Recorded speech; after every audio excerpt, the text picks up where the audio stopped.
National University, and I'm at Royal Hospital, Mogadishu. I'm going to present a case report, local anesthesia and percutaneous pain for distal radius fracture fixation in adults.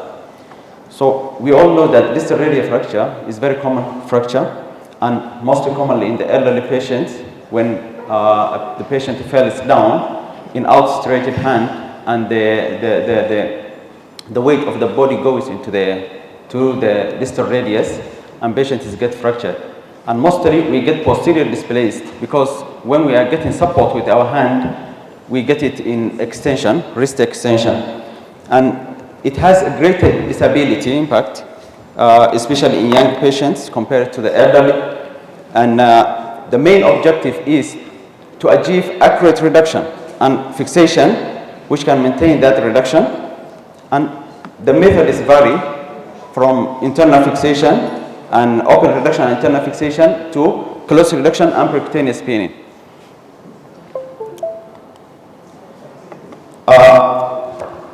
Patient number 1 is a 29-year-old male, soccer injury, presented with severe pain, deformity of the wrist joint, left wrist joint, and that patient had a history of right wrist fracture 1 year ago, which was managed non-operatively, and the outcome was perfect.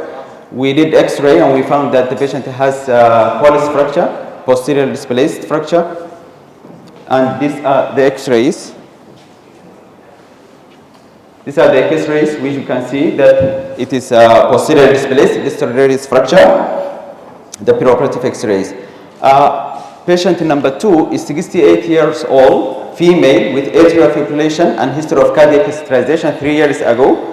And the patient presented also with severe pain and deformity of the left wrist joint. And X-ray showed that that patient had also posterior displaced fracture of the distal radius, Colles fracture. And these are the preoperative X-rays of patient number 2.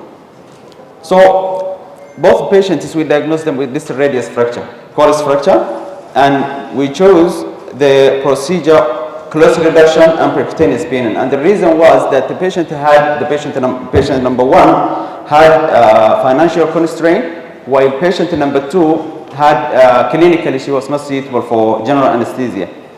So we chose local anesthesia with lidocaine 2%, which in the first we injected 3 ml to do hematoma block to achieve good reduction, and later on we injected 1 ml in each pin insertion. Okay, and additionally, some pins may need also additional 1 ml of lidocaine 2% when it is going out of the bone on the second cortex. So this is the postoperative distal radius fracture for patient number 1, and also the image of the pins, and we achieved acceptable reduction. And this is also patient number 2, which also somehow we achieved also acceptable reduction. So at the end, we augmented the fixation with cast, a short cast below elbow for 6 weeks, and we did follow-up X-rays on the 2nd, 6th, and 12th week, which is the 3rd month. At the end, we found no complications, and the alignment was proper. Also, there was excellent range of motion and pain-free. So these are the postoperative X-rays of 3 months postoperative distal radius image of patient number 1, and we have not yet gotten the patient number 2. And this is also the wrist flexion and extension at 3 months of that patient. So the discussion is that all procedures, all approaches are suitable, but mostly what we are looking for is when you have challenge, if you can get an alternative option like percutaneous peening. And this is a study by Matthew, a randomized clinical trial, which shows that percutaneous fixation with K-wires has similar long-term outcome compared to the volar locking plates.